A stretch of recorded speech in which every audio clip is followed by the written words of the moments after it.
يا أيها النبي حرض المؤمنين على القتال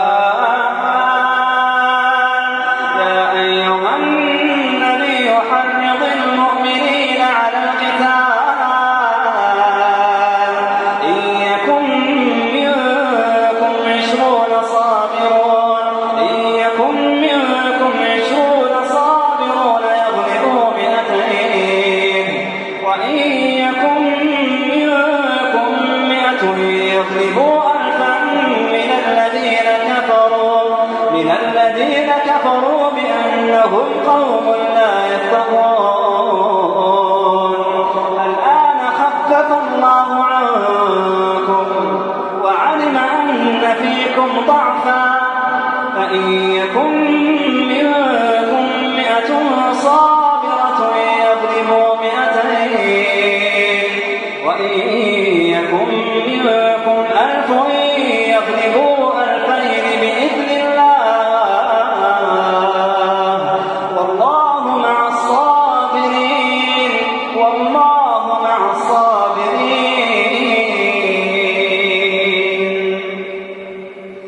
ما كان لنبي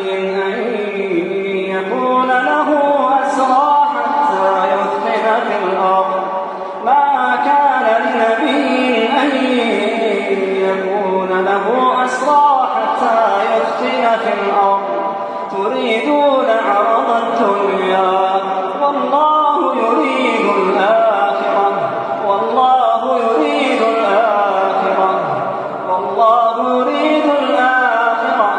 والله عزيز حكيم. نحمده ونصلي على رسوله الكريم. اما بعد فاعوذ باللہ من الشیطان الرجیم. بسم اللہ الرحمن الرحیم. لا يحب الله الجهر بالسوء من القول الا من ظلم وكان الله سميعا عليما. ان تبدوا خيرا او تخفوه او تعفوا عن سوء فان الله كان عفوا قديرا. ان الذين يكفرون بالله ورسله ويريدون ان يفرقوا بين الله ورسله ويقولون نؤمن ببعض ونكفر ببعض ويريدون ان يتخذوا بين ذلك سبيلا اولئك هم الكافرون حقا واعتدنا للكافرين عذابا مهينا. والذين آمنوا بالله ورسله ولم يفرقوا بين أحد منهم أولئك سوف يؤتيهم أجورهم وكان الله غفورا رحيما. صدق الله العظيم. رب اشرح لي صدري ويسر لي أمري واحلل عقدة من لساني يفقهوا قولي. اللهم ربنا ألهمنا رشدنا وأعذنا من شرور أنفسنا. اللهم ارنا الحق حقا وارزقنا اتباعه وارنا الباطل باطلا وارزقنا اجتنابه. اللهم وفقنا لما تحب وترضى آمین یا رب العالمین. سورہ نساء کا اکثر حصہ ہم سن چکے ہیں تراویح میں. اس کے صرف 3.25 رکوع اب باقی ہیں. آپ ذہن میں رکھیے جیسا کہ میں نے عرض کیا تھا کہ اس میں 3 مضامین کی لڑیاں ہیں جو آپس میں بٹی ہوئی ہیں، اسی لیے وہ کٹواں نظر آتی ہے دیکھنے میں. ایک سلسلہ ہے خطاب بے امت مسلمہ بے امت محمد صلی اللہ علیہ وسلم. دوسرا سلسلہ ہے خطاب بے اہل کتاب، سابقہ امت مسلمہ سے خطاب. اور تیسرا منافقین سے. اور جیسا کہ میں نے عرض کیا اس سورہ مبارکہ کا تقریباً نصف وہ ہے جس میں روح سخن منافقین کی طرف ہے. 176 میں سے 88 آیات. پہلی آیت سے 43 آیت تک اہل ایمان سے خطاب تھا. اسی میں سارے ابتدائی معاشرتی احکام آئے ہیں. پھر آیت 44 سے 57 تک اہل کتاب سے خطاب تھا. پھر 58 اور 59 2 آیتیں آئی تھی بہت عظیم. اسلامی ریاست کا انتظامی ڈھانچہ، اس میں کیا اصول مد نظر رہنے چاہیے، اور اسلامی ریاست کا دستوری اور قانونی ڈھانچہ، سورسز آف لا کیا ہے.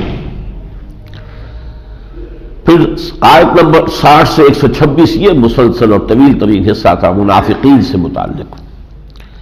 تحاکم الی الطاغوت، ان کی ایک بیماری بیان ہوئی کہ وہ طاغوت کی طرف لے کر جاتے ہیں اپنے مقدمات فیصلے کے لیے، بجائے اس کے کہ حضور کی عدالت میں لے کر آئیں. نمبر 2 یہ کہ ان پر حضور کی اطاعت جو ہے، شخصاً حضور کی اطاعت بہت گراں گزرتی ہے. نمبر 3 یہ کہ قتال فی سبیل اللہ جو ہے ان پر بہت شاق گزر رہا ہے، اس سے وہ پہلوتی ہی کرتے ہیں. اور نمبر 4 یہ کہ ہجرت کا حکم بھی بہت بھاری نظر آ رہا ہے. ان 4 عنوانات کے تحت منافقین کی نفسیاتی کیفیت کا بیان ہوا ہے. پھر 127 سے 135 تک پھر جو ہے اہل ایمان سے خطاب ہوا. اس کے بعد 136 سے 152 تک ابھی یہ سلسلہ چل رہا ہے جو منافقین کے سلسلے میں خطاب ہے، اور اس کی 4 آیتیں ابھی باقی ہیں جو ابھی میں نے تلاوت کی ہیں. پھر 154 سے 175 تک، 153 سے 75 تک پھر اہل کتاب سے خطاب ہے. پھر آخر میں ایک آیت پھر امت مسلمہ سے مخاطب ہو کر ہے. یہاں فرمایا گیا لا يحب اللہ الجہر بالسوء من القول، اللہ کو بالکل پسند نہیں ہے کہ بری بات کو بلند آواز سے کہا جائے. اسلامی معاشرے میں جو آداب ملحوظ رہنے چاہیے وہ یہ ہے کہ کسی کی برائی اگر آپ کے علم میں آئے بھی تو ستر پوشی سے کام لیں، پردہ پوشی کریں، پردہ دری نہ کریں. لیکن اس میں جو ایک استثناء ہے الا من ظلم، سوائے اس کے جو جس پر ظلم ہوا ہے، اس کا دکھی دل جو ہے اس سے اگر کوئی بری بات بھی نکل جاتی ہے اس کی زبان سے اور بلند آواز سے کہہ بیٹھتا ہے تو اللہ تعالیٰ معاف کرے گا، اس لیے کہ وہ مظلوم ہے، اس کا دل دکھا ہوا ہے. لا يحب اللہ الجہر بالسوء الا من ظلم وکان اللہ سمیعا علیما، اور اللہ تعالیٰ سب کچھ سننے والا اور جاننے والا ہے. ان تبدو خیر و تخفوہ، اگر تم خیر کو ظاہر کرو یا چھپاؤ، اور تعفو عن سوء، یا تم کسی برائی کو معاف کر دو، فإن اللہ عفو قدیر، تو اللہ تعالیٰ بھی تو عفو ہے، معاف کرنے والا ہے. حالانکہ وہ صاحب قدرت ہے، فوراً سزا دے دے، فوراً انتقام لے لے، قدیر ہے، پھر بھی وہ مہلت دیتا ہے، ڈھیل دیتا ہے، رسی دراز کرتا ہے، درگزر فرماتا ہے. تو اس میں گویا کہ ایک تلقین ہے اخلاقی کہ ان معاملات کے اندر تحمل جو ہے اس کی عادت ڈالی جائے.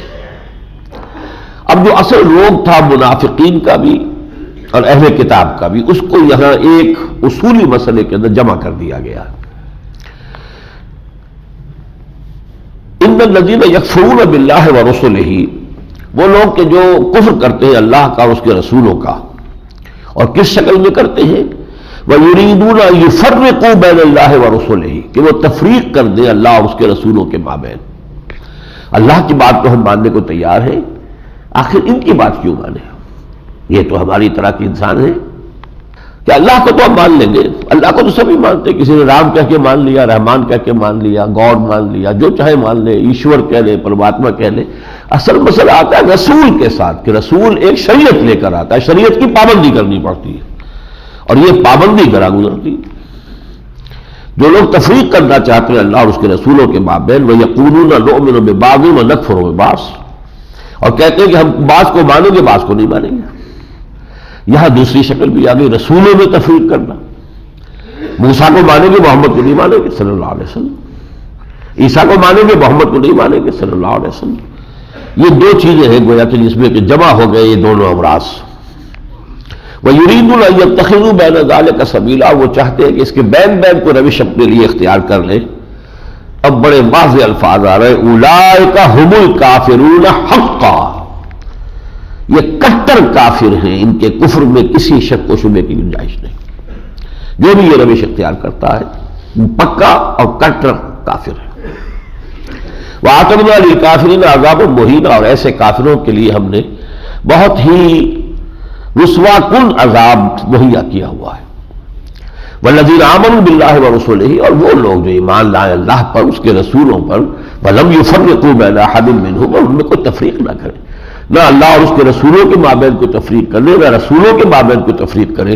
اولئک سوف یؤتیہم اجورہم، ایسے لوگوں کو اللہ تعالیٰ جو ہے ان کے اجر عطا فرمائے گا. وکان اللہ غفور الرحیم، اور اللہ تعالیٰ غفور الرحیم ہے. اس کے بعد جیسا کہ میں نے عرض کیا پھر اہل کتاب کا مسئلہ ہے، اور اس میں ان کی بہت سی وہ زیادتیاں کہ جو وہ کرتے رہے اور جو ان کی اپنی تاریخ کے دوران ہوئی وہ اپنی جگہ پر ہے. خاص معاملہ جو یہاں پر نوٹ میں کرا رہا ہوں وہ یہ ہے کہ حضرت مسیح علیہ السلام کی شخصیت کے بارے میں جو دو انتہائی متضاد کیفیات یہود اور نصارہ نے اختیار کی ہیں ان کو یہاں خاص طور پر جمع کر دیا گیا ہے، جسے انگریزی میں سائملٹینیس کنٹراسٹ کہتے ہیں، کہ سامنے لے آیا جائے ایک چیز دوسرے کے، معلوم ہو کس قدر فرق و تفاوت ہے۔ یہودیوں کا حال یہ ہے، فرمایا وَبِكُفْرِهِمْ وَقَوْلِهِمْ عَلَى مَرْيَمَ بُهْتَانًا عَظِيمًا، وَبِكُفْرِهِمْ، اور یہاں پر محذوف ہے الفاظ لعناہم، ہم نے لعنت کی ان پر، اور ان کے اس قول پر کہ انہوں نے مریم پر بہتان لگایا، مریم پر زنا کا، اس لیے کہ حضرت عیسیٰ کو ولد الزنا کہتے ہیں۔ وہ کہتے ہیں کہ یوسف نجار سے رشتہ تو ہو گیا تھا، ابھی وداعی نہیں ہوئی تھی، رخصتی نہیں ہوئی تھی، اس سے پہلے ہی ان کا تعلق ہوا ہے جس سے کہ مسیح کی ولادت ہوئی، تو یہ یوسف نجار کا بیٹا ہے مسیح، اور یہ جو ہے ناجائز بیٹا ہے۔ تو قولہم علی مریم بہتان عظیما وقولہم انا قتلنا المسیح عیسی ابن مریم رسول اللہ، اور ان کا یہ کہنا کہ ہم نے قتل کیا عیسیٰ کو، مسیح کو، عیسیٰ ابن مریم کو، رسول اللہ، جو اپنے آپ کو رسول اللہ کہتا تھا، وما قتلوہ وما صلبوہ، لیکن حالانکہ واقعہ یہ ہے کہ نہ انہوں نے اسے قتل کیا نہ اسے سولی دی، ولیکن شبہ لہم، بلکہ یہ ان کو شبہ میں ڈال دیا گیا، مشابہت پیدا کر دی گئی۔ یہ وہ موضوع ہے قرآن حکیم کا کہ جس کے بارے میں واقعہ یہ ہے کہ ہمارے ہاں اس کی کوئی وضاحت موجود نہیں تھی ہمارے پورے تفسیری لٹریچر میں اب تک، کہ کس طرح اور کس موقع پر حضرت مسیح علیہ السلام کا رفع سماوی ہوا ہے۔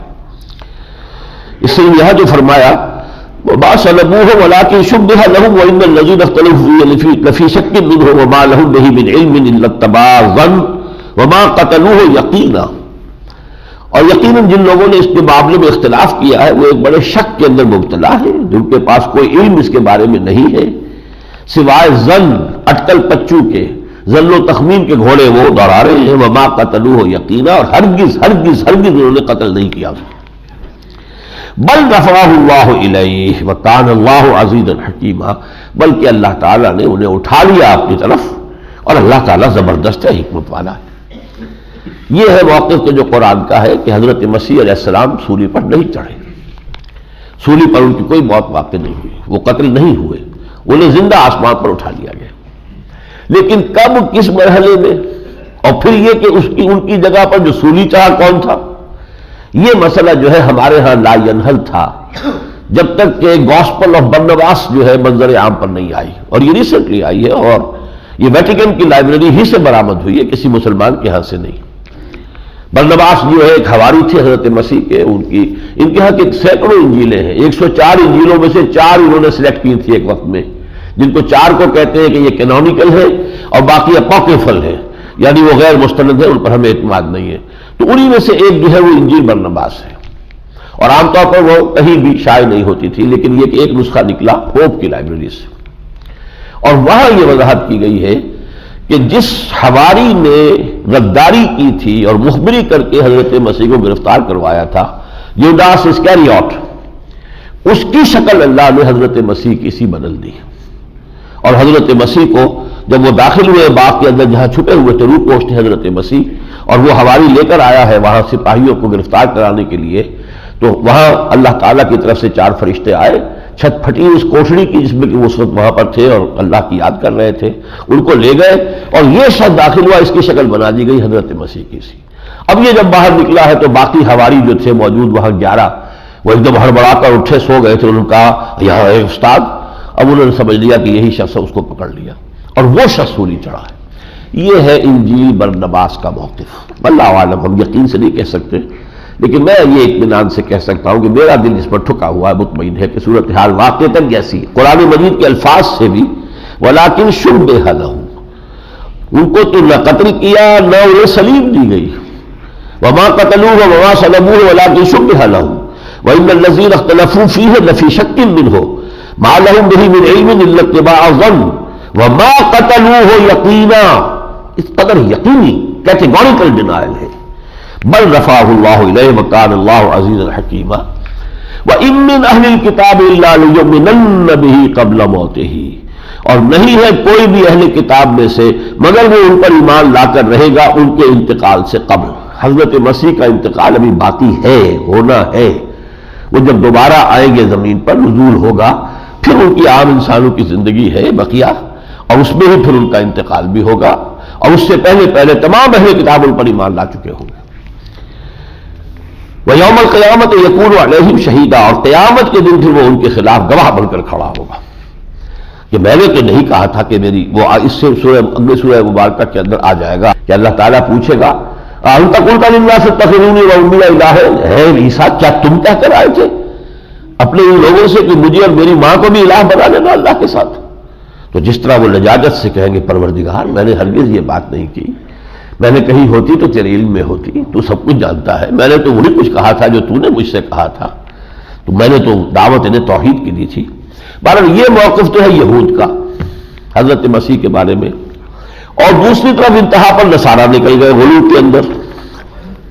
فرمایا یا اہل الکتاب لا تغلوا فی دینکم، اے کتاب والو، یہاں مراد ہے نصارہ، اپنے دین میں غلو سے کام نہ لو، ولا تقولوا علی اللہ الا الحق، اور اللہ کی طرف سوائے حق بات کے کوئی شے منسوب نہ کرو۔ انما المسیح عیسی ابن مریم رسول اللہ وکلمتہ، یقیناً مسیح عیسیٰ ابن مریم اللہ کے رسول تھے، ان کا ایک خاص کلمہ تھے، القاہا الی مریم، جو انہوں نے القاء کیا مریم کی جانب۔ یہ کلمہ جو ہے اس کو بھی سمجھ لیجیے کیوں یہ قرآن کہتا ہے کہ وہ کلمہ ہے۔ دیکھیے اللہ تعالیٰ کا ایک کلمہ کن ہے جو ہر شے کی تخلیق کی بنیاد ہے۔ اب جو شے اس نے بنا دی اور اس کے قواعد و ضوابط جو ہے اس کے مطابق وہ کائنات کے فینومینا چل رہے ہیں فزیکل اور کیمیکل چینجز کے حوالے سے، اس میں پھر کسی اور جگہ اسے کن کہنے کی ضرورت نہیں ہے۔ البتہ جہاں اس قانون کو توڑنا ہو وہاں کن کہنا ہوگا۔ پانی واٹر کیپس اٹس سرفیس، لیکن جب حضرت موسیٰ علیہ السلام کا عصا پڑنے والا تھا اور وہ سمندر کو پھٹنا تھا تو وہاں لفظ کن کہنا پڑا۔ آگ جو ہے وہ جلاتی ہے، لیکن جب حضرت ابراہیم کو نہیں جلانا تھا تب اللہ نے کہا قال یا نار قلنا یا نار کونی بردا وسلاما علی ابراہیم، اے آگ ٹھنڈی ہو جا اور سلامتی بن جائے ابراہیم کے حق میں۔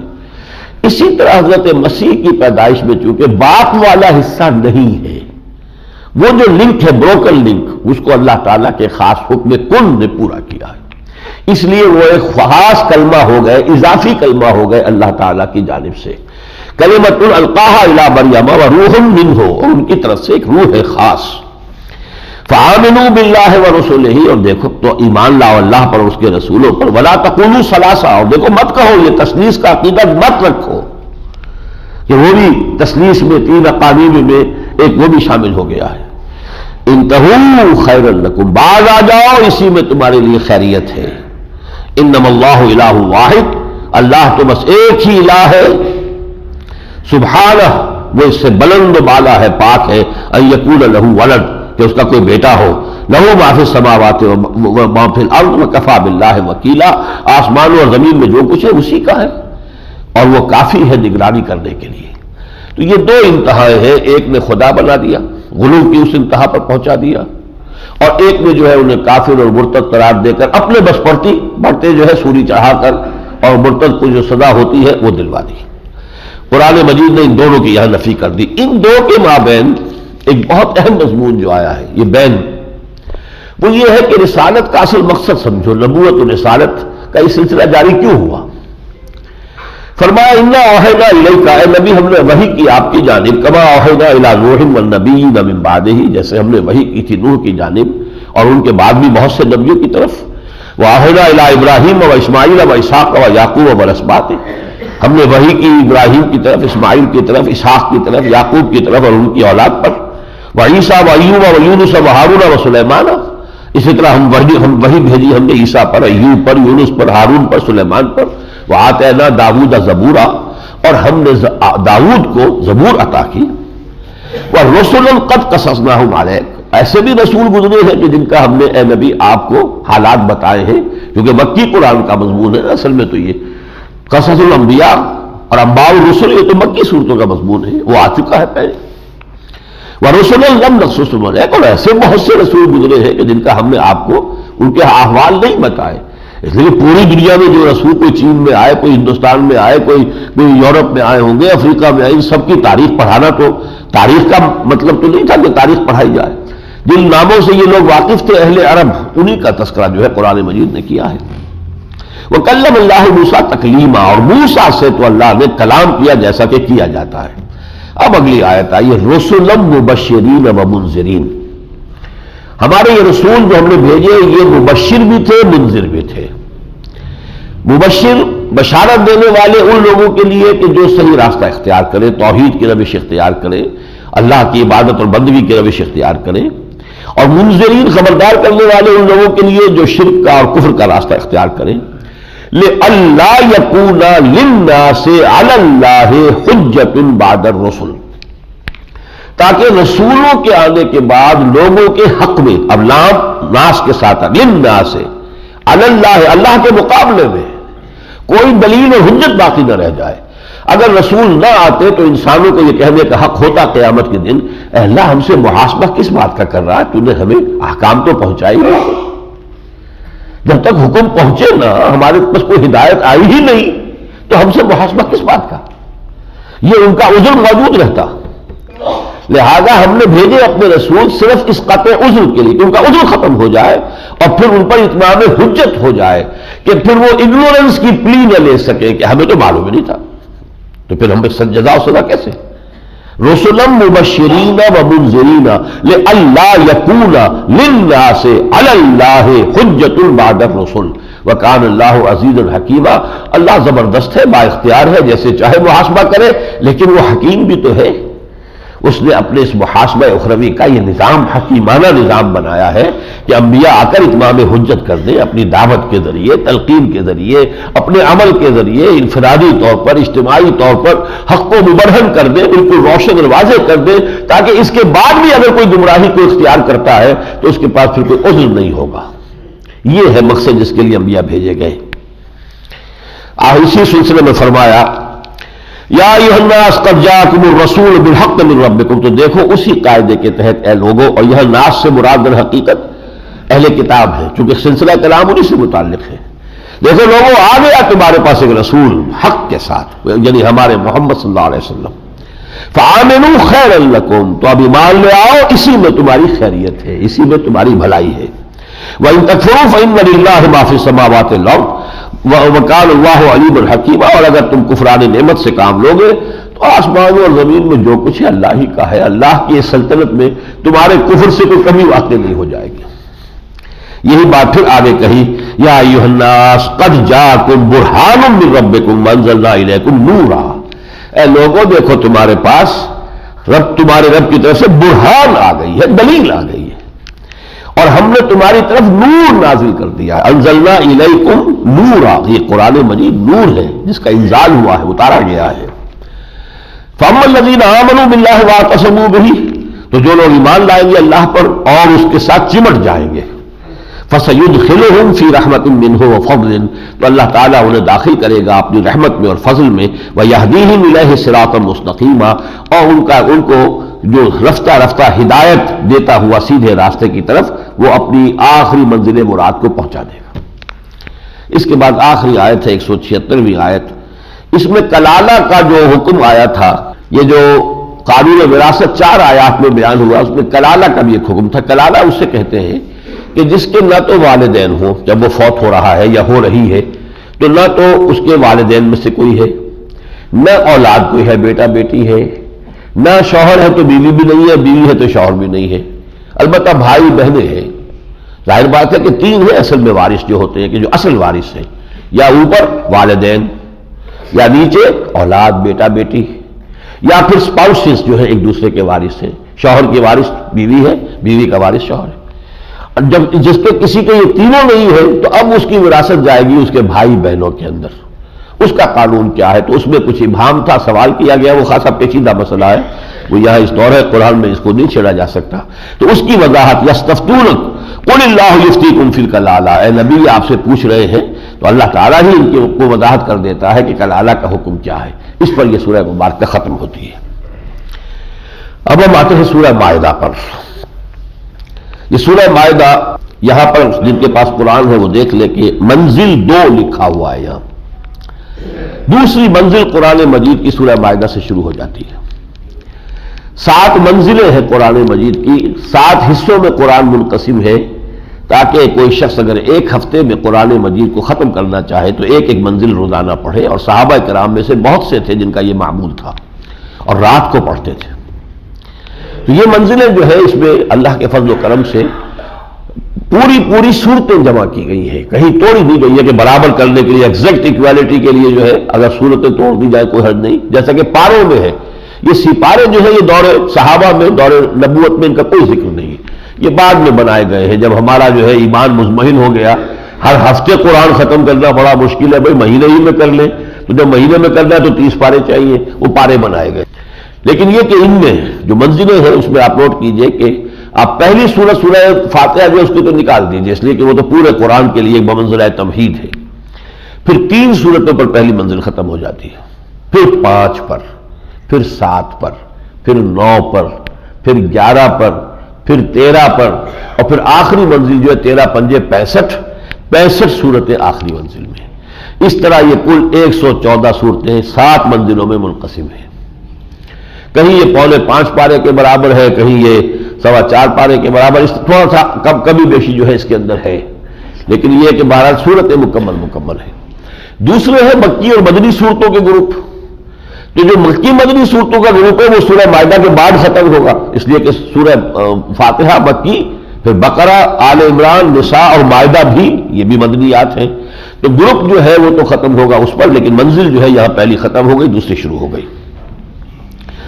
اس سورہ مائدہ میں بھی سورہ نساء کے معنی وہی 3 رخ ہیں. امت مسلمہ سے خطاب، اور یہاں غالب حصہ جو ہے امت مسلمہ سے خطاب پر مشتمل ہے، اور اس میں شریعت کے آخری احکام آ رہے ہیں مختلف اعتبارات سے. یعنی جو پروسیس سورہ بقرہ سے شروع ہوا تھا، بلو پرنٹ میں نے اس کو کہا تھا، اور اس کی فنش فارم جو ہے اکثر و بیشتر معاملات میں آپ کو یہاں ملے گی. پھر خطاب اہل کتاب کے ساتھ ہے. منافقین کی طرف روئے سخن ہے، لیکن بہت ہی ضمنی انداز میں موجود ہے، لیکن وہ اہل کتاب کے تابع کر کے انہیں کا ایک ایجنٹ سمجھ کر کہ یہ در حقیقت یہود ہی کے جیسے کہ پلانٹیشن ہوتی ہے، درختوں کے نیچے گھاس جو ہے وہ اگاتی ہے، تو یہ جو منافقت کا جو یہ جھاڑ جھکار تھا یہ یہودیوں کے درختوں کے نیچے کی اگی ہوئی شے تھی. اس اعتبار سے یہاں ان کا اسی پہلو سے ضمنی طور پر ملحوظ رکھا گیا ہے، ورنہ اصل جو یہاں پر خطاب ہے یا امت مسلمہ موجودہ یعنی امت محمد صلی اللہ علیہ وسلم، یا امت مسلمہ سابقہ یعنی اہل کتاب. اہل کتاب کو اس سورہ مبارکہ میں پھر نہایت پیشنیٹ انداز میں آخری طور پر دعوت دی گئی ہے کہ حضور پر ایمان لے آؤ صلی اللہ علیہ وسلم. سورہ نساء میں شریعت اسلامی کا وہ لیول زیادہ سامنے آیا ہے کہ جس میں معاشرتی احکام ہے. یہاں آپ کو نظر آئے گا کہ اس سے ذرا اوپر آ کر ملی سطح پر ایک قومی جہاں جا کے ایک تنظیم ہوتی ہے اور پھر اس کی ریاست کی شکل بنتی ہے. اور یہ چیز جو ہے آپ کو معلوم ہے کہ دنیا میں ہر معاملہ جو ہے کسی کانٹریکٹ کے اوپر بیسڈ ہوتا ہے. یہ میں نے آیت الکرسی میں بھی عرض کیا تھا، وَالْمُوفُونَ بِعَهْدِهِمْ إِذَا عَاهَدُوا، اپنے عہد کے وفا کرنے والے جب کہ وہ کوئی معاہدہ کر لے تو اس سے تو سارے معاملات کی اسٹریم لائننگ ہو جاتی ہے. تو یہ سورہ شروع ہوئی ہے ان الفاظ سے، یا ایھا الذین آمنوا اوفوا بالعقود. اہل ایمان جو بھی عقد، جو بھی معاہدہ ہو جائے، جو بھی چیز طے ہو جائے اس کو پورا کیا کرو. ایفائے عہد کہہ لے، ایفائے عقد کہہ لے. عقد اور عہد میں عربی زبان میں فرق نہیں ہے. یہ شادی عقد اس لیے کہتی ہے کہ کہا جاتا ہے اسے عقد نکاح کہتے ہیں اسے. اور سعودی عرب وغیرہ میں ملازمت کے لیے خط یہاں آتا ہے تو بیوی جو ہے وہ پیچھے پڑ جاتی ہے، کون سا عقد کرنے چلے ہو تم سعودی عرب میں. تو یہ وہاں حالانکہ اس کا مطلب ہے یہ عقد ملازمت ہے، لیکن لفظ عقد ہے. اوفوا بالعقود. اور اس کے بعد پھر کچھ احکام آئے ہیں. احرام کی حالت میں شکار کی ممانعت ہے. اسی طریقے سے کھانے پینے کی چیزوں میں حرمت جو تھی اس کی آخری آیت آئی ہے، حرمت علیکم المیتۃ والدم ولحم الخنزیر وما اہل لغیر اللہ بہ والمنخنقۃ والموقوذۃ والمتردیۃ والنطیحۃ وما اکل السبع الا ما ذکیتم وما ذبح علی النصب وان تستقسموا بالازلام.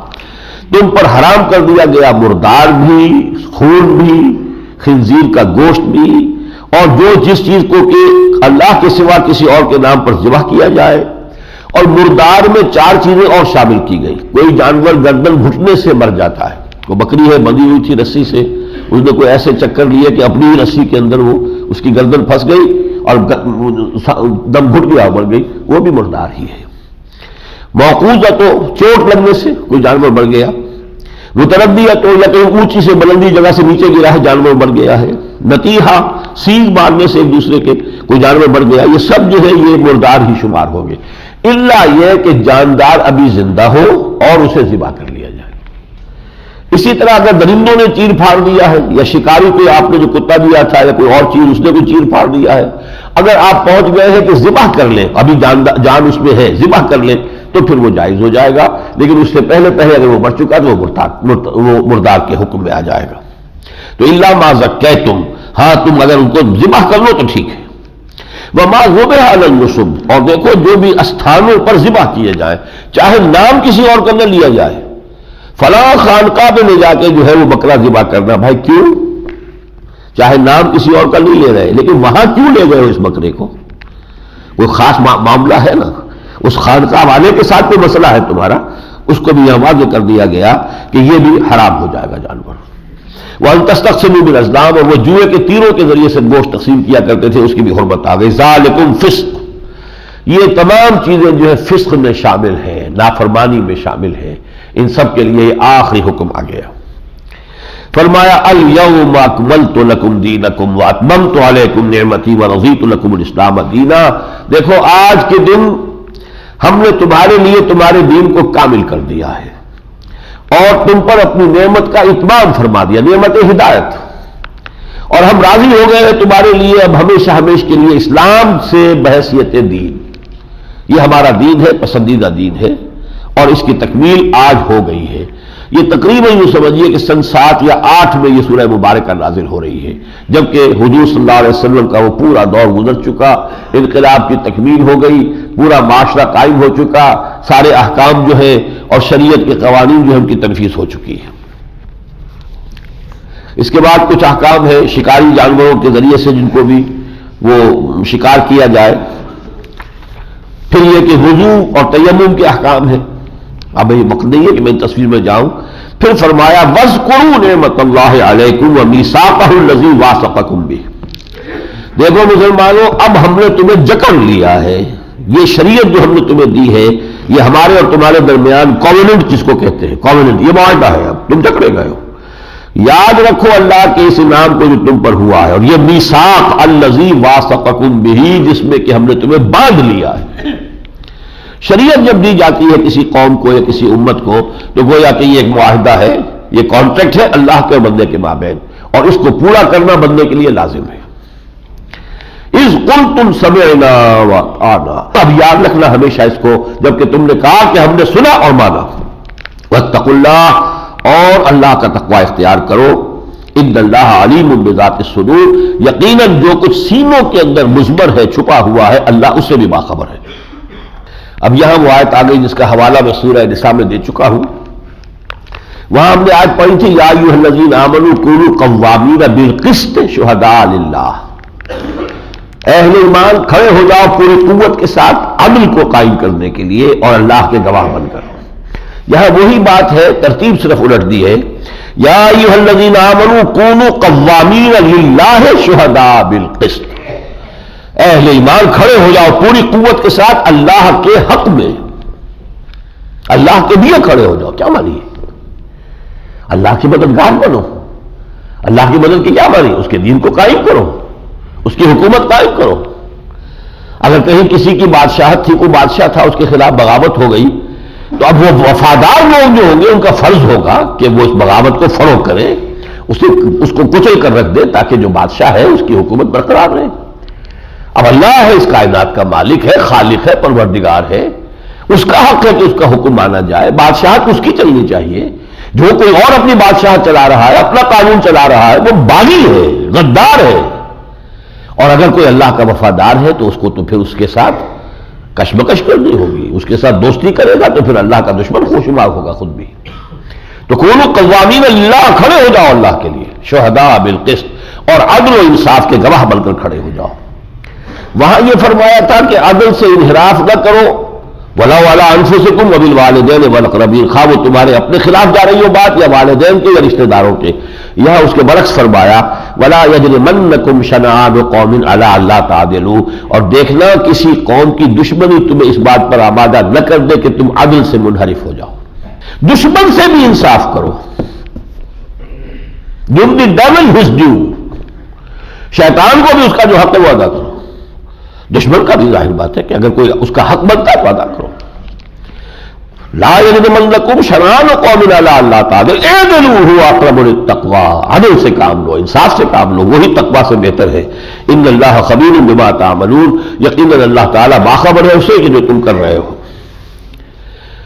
تیسرے رکوع کے شروع میں تذکرہ کیا کہ جو میثاق ہے مسلمانوں آج تم سے لیا گیا ہے، کہ ہم نے وَلَقَدْ أَخَذَ اللَّهُ مِيثَاقَ بَنِي إِسْرَائِيلَ وَبَعَثْنَا مِنْهُمْ اثْنَيْ عَشَرَ نَقِيبًا، بنی اسرائیل سے بھی ایسے ہی تو ہم نے میثاق لیا تھا، اور وہ اس میثاق پر پورے نہیں اترے، اس عہد کو انہوں نے پورا نہیں کیا، تبھی تو ان پر ہمارے عذاب کے کوڑے برسے، کبھی نبوکدنصر کے ہاتھوں برسے، اور جس کے نتیجے میں کہ وہ ہیکل سلیمانی جو ہے زمین بوس ہوا، لاکھوں تمہارے آدمی قتل ہوئے تھے، کبھی پھر وہ کسی اور ٹائٹس رومی کے ہاتھوں جو ہے تم پر عذاب الہی آیا ہے، کبھی جو ہے وہ گریکس کے ہاتھوں آیا۔ کیوں آیا ہے؟ اس لیے کہ تم نے ہمارے اس عہد کی خلاف ورزی کی، تو ہماری طرف سے یہ عذاب آتا رہا۔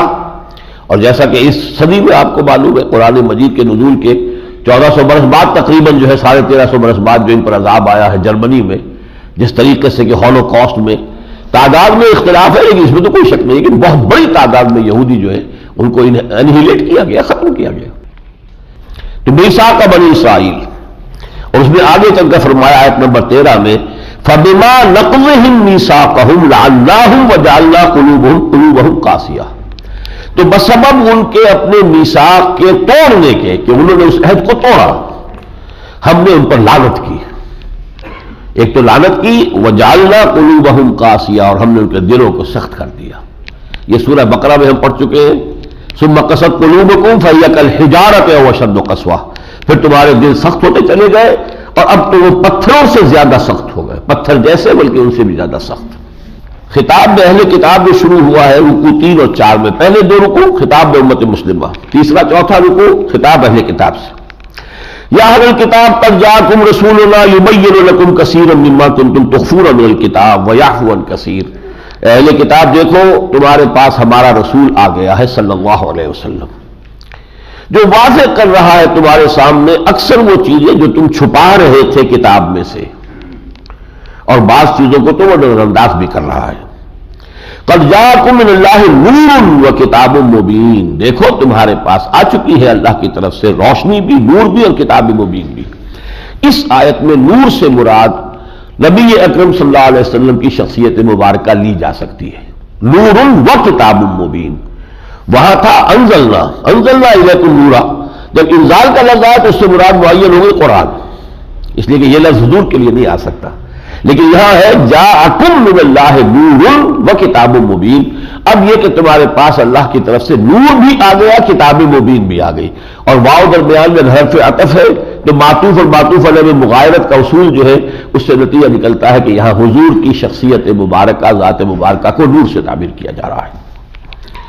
یہدی بہ اللہ من اتبع رضوانہ سبل السلام، اسی روشنی، اسی نور کے ذریعے سے، اسی قرآن کے ذریعے سے اللہ تعالیٰ ہدایت دیتا ہے جو کوئی بھی اس کی رضا کا جویا ہو، سلامتی کے راستوں کی ہدایت دیتا ہے، وَيُخْرِجُهُم مِّنَ الظُّلُمَاتِ إِلَى النُّورِ بِإِذْنِهِ، اور وہ انہیں نکالتا ہے اندھیروں سے روشنی کی طرف اپنے حکم سے، وَيَهْدِيهِمْ إِلَى صِرَاطٍ مُسْتَقِيمٍ، اور ہدایت دیتا ہے، ان کی رہنمائی فرماتا ہے سیدھی راہ کی طرف۔ لَقَدْ كَفَرَ الَّذِينَ قَالُوا إِنَّ اللَّهَ هُوَ الْمَسِيحُ ابْنُ مَرْيَمَ، کفر کیا ان لوگوں نے، یقیناً کفر کیا جنہوں نے کہا کہ اللہ ہی مسیح ابن مریم ہے۔ اب دیکھیے یہ ذہن میں رکھیے کہ یہ عقیدہ آج تو بہت کم لوگوں کو شاید ہے، لیکن ابتدائی جو دور ہے عیسائیت کا اس میں یہ بہت بڑی تعداد میں لوگ اس عقیدے کے قائل ہو گئے تھے، گاڈ انکارنیٹ، جو ہندوؤں کے ہاں تصور اوتار، کہ خدا ہی کسی انسان کی شکل میں زمین پر اتر آتا ہے، کوئی ہیومن فگر وہ اختیار کر کے خدا خود وہ زمین پر آ جاتا ہے، یہ اوتار کا عقیدہ ہے۔ تو عیسائیوں کے ہاں بھی گاڈ انکارنیٹ کہ حضرت مسیح کی شکل میں اصل میں خود خدا ہی زمین پر آیا ہے انسانی صورت میں، تو یہ عقیدہ بھی یہاں موجود تھا۔ لقد کفر الذین قالوا ان اللہ هو المسیح ابن مریم، اور بدقسمتی سے مسلمانوں کے اندر بھی یہ غلو کرنے لوگ پیدا ہوئے ہیں۔ یہ شعر ہے اور بہت بڑی شخصیت کا شعر ہے، میں ان کا نام نہیں لینا چاہتا، لیکن یہ کہ وہ شاعری ہے اس لیے شاید اس سے درگزر کیا جا سکے، لیکن یہ کہ بات ویسی کڑوی اور ویسی ہی گمراہ کن ہے۔ وہی جو مستوی عرش تھا خدا ہو کر، اتر پڑا وہ مدینے میں مصطفیٰ ہو کر۔ وہی کفر، وہی شرک، بدترین شرک ہمارے ہاں بھی آیا۔ وہی جو مستوی عرش تھا خدا ہو کر، اتر پڑا وہ مدینے میں مصطفیٰ ہو کر۔ لقد کفر الذین قالوا ان اللہ هو المسیح ابن مریم قل فمن یملک من اللہ شیئا ان اراد ان یہلک المسیح ابن مریم وامہ ومن فی الارض جميعا۔ تو اے نبی ان سے کہیے کہ کون روک سکتا ہے، کون بچا سکتا ہے اللہ سے؟ اگر اللہ چاہے ہلاک کر دینا مسیح کو بھی اور ان کی ماں مریم کو بھی اور تمام انسانوں کو بھی، کون اس کے آڑے آ سکتا ہے؟ اس کے بعد وہ آیت بھی آ رہی ہے، یہ بھی ہمارے لیے، ہمارے کان اور آنکھیں کھول دینے کے لیے کافی ہونی چاہیے۔ وقالت اليہود والنصارى نحن ابناء اللہ واحباؤہ، اور یہ یہود اور نصارہ کہتے ہیں ہم تو اللہ کے بیٹوں کے مانند ہیں، بڑے لاڈلے ہیں، چہیتے ہیں، ہم سے تو اللہ کو بڑی محبت ہے۔ اسی پر مبنی تھے نا ان کے یہ خیالات کہ ہمیں آگ چھو ہی نہیں سکتی سوائے چند دن گنتی کے، لن تمسنا النار الا ایام معدودات یا لن تمسنا النار الا ایام معدودہ، دو مرتبہ یہ مضمون آ چکا ہے سورہ بقرہ، سورہ آل عمران میں۔ تو ہم تو لاڈلے ہیں، چہیتے ہیں، اس کی اولاد کے مانند ہیں، نحن ابناء اللہ واحباؤہ، اللہ کے بیٹوں کے مانند ہیں اور اس کے بڑے چہیتے ہیں۔ اب جواب سنیے، یہی ہمیں بھی ہے، ہم جو کچھ بھی ہیں لیکن تیرے محبوب کی امت میں ہیں۔ اب یہ ہمارا کلیم اتنا بڑا ہے کہ ہمیں تو اسپیشل ہمارے ساتھ ٹریٹمنٹ ہونا چاہیے، ہم عام لوگ تو نہیں ہیں، تیرے محبوب کی امت میں، امت مرحومہ میں سے ہیں، لہذا ہمارا خاص جو ہے استحقاق ہے۔ یہ سارے غلط خیالات۔ اب جواب سنیے اور اسی کو اپنی تاریخ کے اوپر بھی اپلائی کیجئے۔ قُلْ فَلِمَ يُعَذِّبُكُمْ بِذُنُوبِكُمْ، اے نبی سے کہیے پھر وہ تمہیں عذاب کیوں دیتا رہا ہے تمہارے گناہوں کی پاداش میں؟ ایسے ہی لاڈلے تھے، چہیتے تھے، تو نبوکدنضر کے ہاتھوں 6 لاکھ قتل کروائے اس نے، یہ تھا لاڈ اللہ کا۔ اسیرینز کے ہاتھوں سلطنت اسرائیل کا چیا پانچا کرا دیا، یہ لاڈ تھا، یہ پیار تھا اللہ کا۔ پھر گریکس کے ہاتھوں، پھر رومنز کے ہاتھوں، ٹائٹس رومی کے ہاتھوں دوسرا ہیکل بھی تمہارا گرا پڑا ہوا ہے، 2000 برس ہونے کو آئے ہیں، وہ گرا پڑا ہوا ہے اس میں۔ تو یہ اللہ تو عذاب بھیجا رہا ہے تم پر۔ کہاں کا یہ تمہارا یہ فلسفہ ہے کہ ہم تو بڑے لاڈلے ہیں، we are the chosen people of the lord, اور اس کی وجہ سے ہمارا اسپیشل جو ہے ٹریٹمنٹ ہوگا، پریفرنشل ٹریٹمنٹ ہمیں ملے گا۔ فرمایا بل انتم بشر ممن خلق، تم بھی ایسے ہی انسان ہو جیسے اللہ نے اور انسان پیدا کیے۔ اللہ کا قاعدہ قانون بدلتا نہیں ہے، from nation to nation, from race to race, no change, لن تجد لسنت اللہ تبدیلا ولن تجد لسنت اللہ تحویلا۔ اللہ کی سنت، اللہ کے قانون میں کوئی کمی بیشی نہیں ہوگی، اللہ کی کسی کے ساتھ رشتہ داری نہیں۔ ایسے ہی ہمیں اسپین سے ہمارا کیا پانچا ہوا، ایتھنک کلینسنگ کمپلیٹ جو ہوئی ہے وہ تو ہوئی ہے اسپین سے 500 برس قبل، جہاں 800 برس حکومت کی تھی۔ تاتاریوں کے ہاتھوں کروڑوں قتل ہوئے مسلمان، کروڑوں۔ پورا ایران، پورا خارزم شاہ کی عظیم مملکت، پورا افغانستان، تقریباً پورا عراق تباہ و برباد، نیست و نابود۔ اور عراق کے جو اینٹ سے اینٹ بجی، اور آخری خلیفہ مسلمانوں کا مستعصم باللہ اسے محل میں سے گھسیٹ کر لائے، ایک جانور کی کھال میں لپیٹ کر، اور تاتاریوں نے اپنے گھوڑوں کے سروں تلے کچل دیا ہے۔ اور شیخ سعدی نے بھی مرثیہ کہا ہے، آسمارا حق بود گر خوب بارد برزمی، برزوال ملک مستعصم امیر المومنین۔ امیر المومنین مستعصم کی یہ زوال پر اور اس کے جو بھی حشر ہوا ہے اس پر تو آسمان سے اگر خون کی بارش ہو تو بھی حق ہے۔ تو یہ جو ایک پیدا ہو جاتا ہے، امت تو بنائی اللہ نے، ایک ذمہ داری ڈالی ہے آپ پر، ایک کام آپ کے حوالے کیا ہے، ایک رسپانسبلٹی ہے۔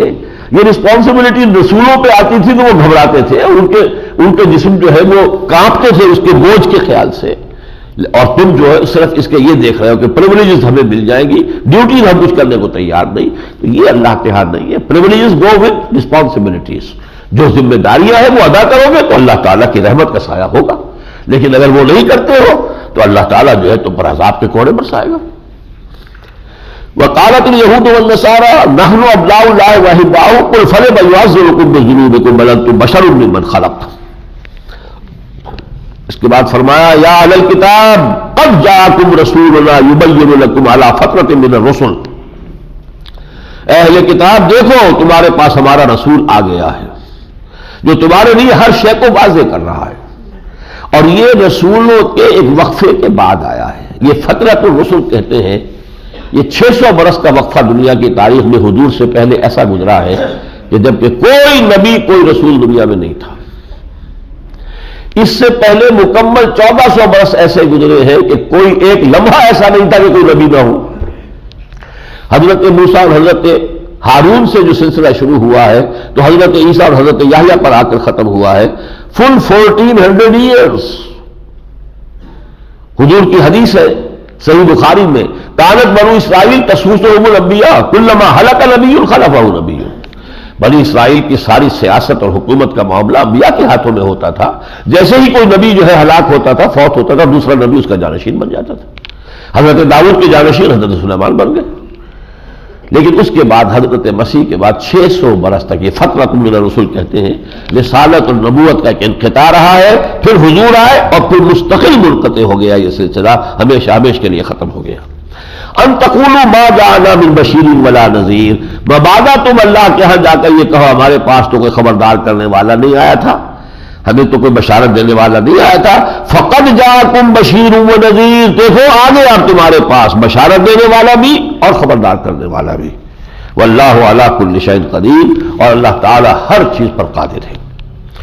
اس کے بعد تاریخ بنی اسرائیل کا وہ اہم واقعہ جس کا ذکر کئی مرتبہ ہو چکا ہے اس اختصار کے ساتھ، جب حضرت موسیٰ اپنی قوم کو لے کر مصر سے باہر آ گئے ہیں، معجزانہ طور پر سمندر پھٹا ہے اور راستہ بنا ہے، پھر یہ کہ صحرائے سینا میں سے ہوتے ہوئے وہ پہنچے ہیں جبل طور تک، اور پھر وہاں انہیں کتاب ملی ہے، تورات دی گئی ہے۔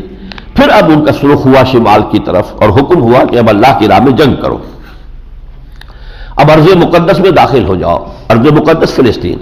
یا قوم ادخلوا الارض المقدسۃ التی کتب اللہ لکم، دیکھو یہ اللہ نے تمہارے لیے لکھ دی ہے، یہ ملے گی، لیکن تم لڑو، ہمت تو کرو، جو وہاں پہ لوگ ہیں ان کو وہاں سے نکالو۔ قالوا یا موسیٰ ان فیہا قوما جبارین وانا لن ندخلها حتی یخرجوا منها فإن یخرجوا منها فإنا داخلون۔ ان کا دیکھو موسیٰ اس میں تو بڑی زوردار قوم ہے جو آباد ہے، طاقتور لوگ ہیں یہ، اور ہم نہیں داخل ہوں گے جب تک وہ وہاں ہے، جب وہ وہاں سے نکل جائیں گے تو ہم داخل ہوں گے، یعنی تم نکالو۔ پھر جب انہیں کچھ اور سمجھانے کی کوشش کی گئی، حضرت موسیٰ کے 2 نوجوان ساتھی تھے، حضرت یوشع ابن نون اور کالب بن یفنہ، انہوں نے سمجھانے کی کوشش کی، انہوں نے صاف جواب دیا یا موسیٰ انا لن ندخلها ابدا ما داموا فیہا، اے موسیٰ ہم ہرگز داخل نہیں ہوں گے فلسطین میں جب تک کہ وہ لوگ جو وہاں آباد ہیں موجود ہیں۔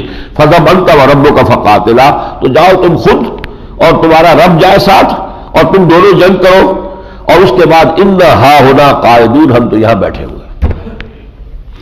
یہ اس ناہنجار قوم کا حال تھا۔ 9 معجزے حضرت موسیٰ علیہ السلام پہ یہ دیکھ چکے تھے، لیکن اس کے بعد بھی حال یہ ہے۔ لیکن اس میں اس کی طرف سے ایک اپالوجی بھی پیش کرتا ہوں، یہ کچھ معجزات کے عادی ہو گئے تھے۔ جب ہر قدم پر تمہاری لاٹھی نے کام دیا تو لے جاؤ نا لاٹھی، پھر ہمیں کیوں تکلیف دیتے ہو کہ ہم جنگ کریں؟ سمندر تم نے اس لاٹھی سے پھاڑ دیا، ایک چٹان میں سے 12 چشمے تم نے اس لاٹھی سے برآمد کر دیے، تو فضل بنتا اور ربوں کا فقاتلا، جاؤ اپنی لاٹھی لے جاؤ، اپنا عصا لے جاؤ، اور ان کو پہلے وہاں سے کھدیڑ دو، نکال دو، جب وہ نکل جائیں گے تب ہم داخل ہوں گے۔ اس پر جو بیزاری طاری ہوئی ہے حضرت موسیٰ علیہ السلام پر، قال رب انی لا املک الا نفسی واخی، پروردگار مجھے تو اختیار صرف اپنی جان کا ہے اور اپنے بھائی ہارون کی جان کا ہے۔ پوری قوم جواب دیے بیٹھی ہے کورا، فافرق بیننا و بین القوم الفاسقین، تو اب ہمارے اور ان فاسق لوگوں کے درمیان تفریق کر دے، جدائی ڈال دے، میں اب ان کے ساتھ نہیں رہنا چاہتا۔ یہ ہے بیزاری کا عالم۔ حالانکہ یہ وہی موسیٰ ہے کہ ایک قبطی سے ایک اسرائیلی کا جھگڑا ہو رہا تھا، سورہ قصص میں یہ بات آئے گی، تو انہوں نے اپنے اس اسرائیلی بھائی کی مدد کرتے ہوئے اس قبطی کے ایک مکہ رسید کیا ہے، اس کی جان نکال دی۔ اس قدر ان میں محبت تھی، لیکن یہ کہ اب جب اللہ کے احکام کے آگے سرتابی کر رہی ہو قوم تو رسول اب کیسے ان سے محبت کرے؟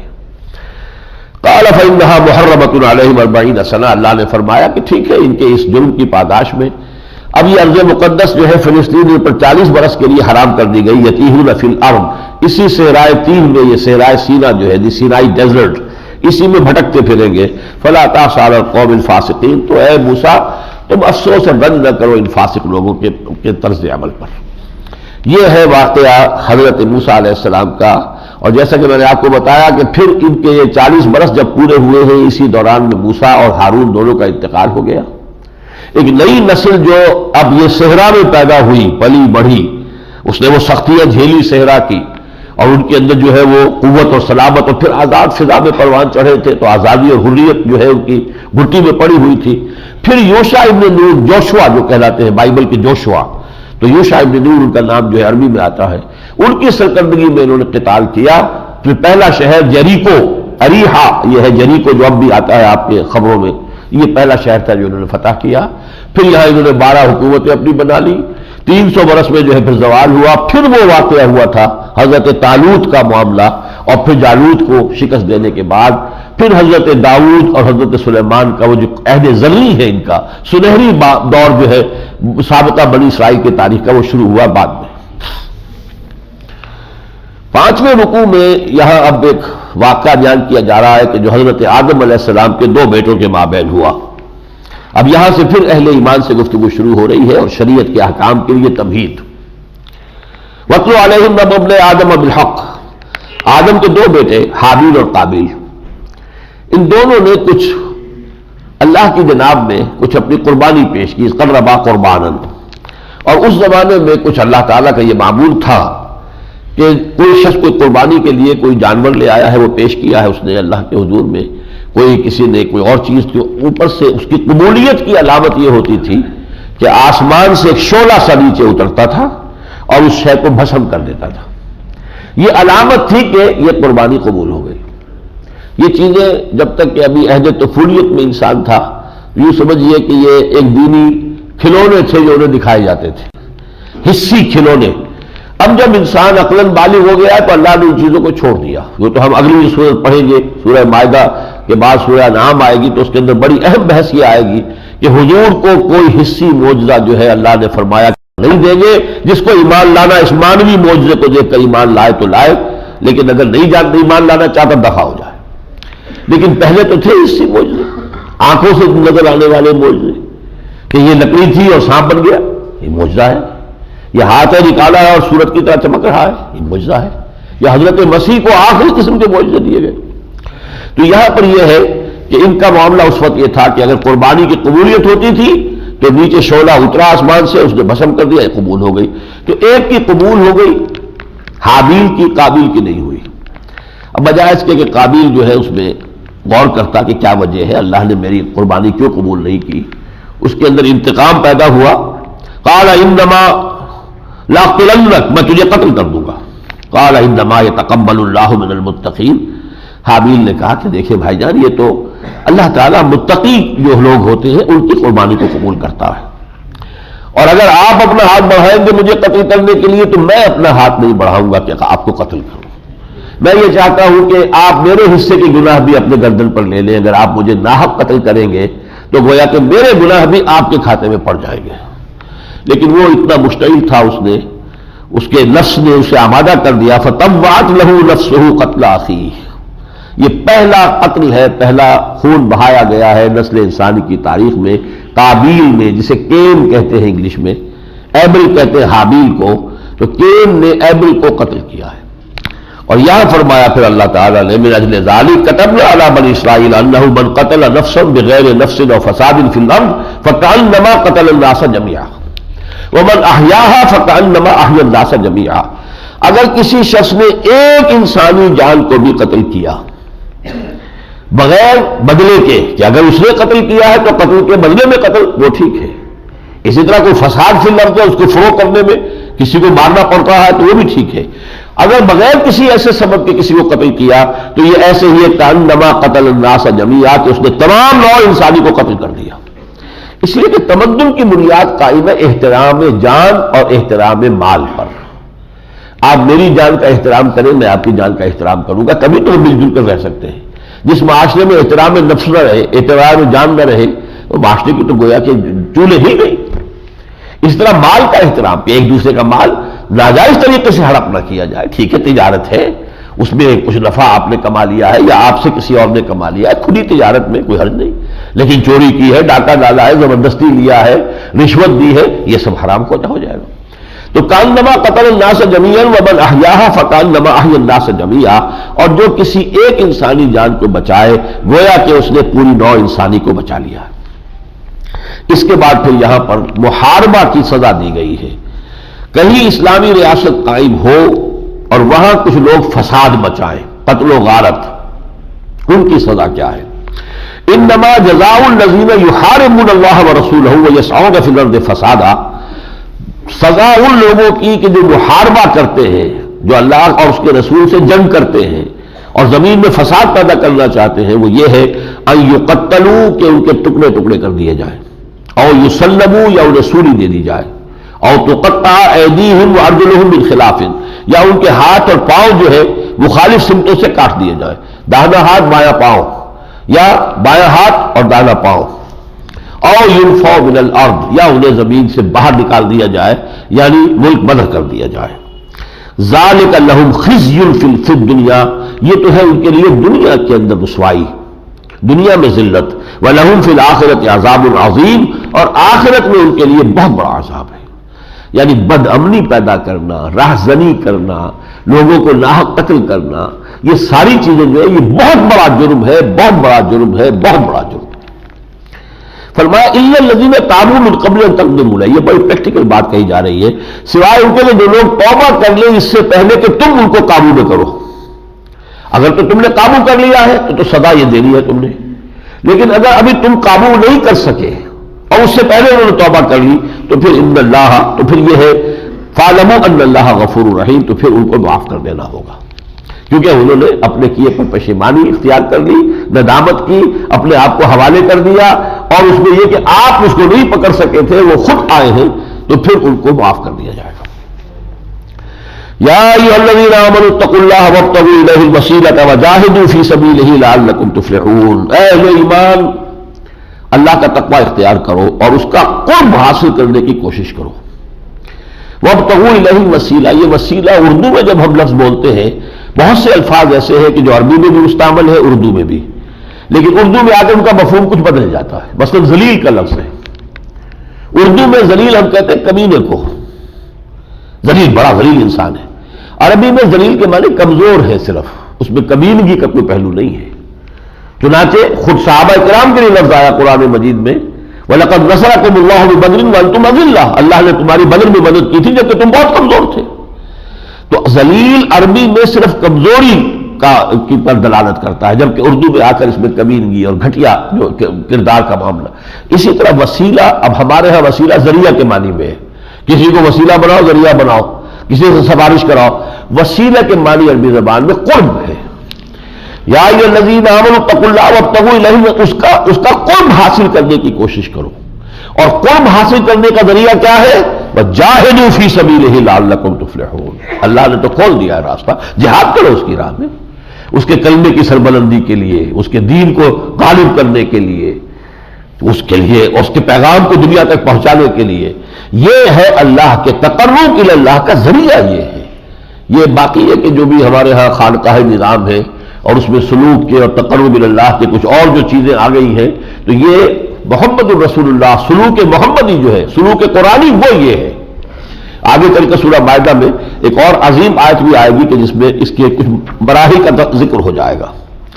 پھر اسی رکوع میں چوری کا ذکر بھی آ گیا، والسارق والسارقۃ فاقطعوا ایدیہما جزاء بما کسبا، اور دیکھو چور چاہے مرد ہو اور چاہے وہ عورت ہو، سارقہ ہو، تو ان دونوں کے ہاتھ کاٹ دو، جزاء بما کسبا، یہ بدلہ ہے، سزا ہے ان کے کیے ہوئے کی، کرتوت کی، نکالا من اللہ، اور یہ گویا کہ اللہ تعالیٰ کی طرف سے عبرت کا نشان بنے گا۔ واللہ عزیز الحکیم، اللہ زبردست ہے، کمال حکمت والا۔ تو محاربہ کی سزا یہ ہے، چوری کی سزا یہ ہے۔ بارک اللہ لی ولکم فی القرآن العظیم ونفعنی وإیاکم بالآیات والذکر الحکیم۔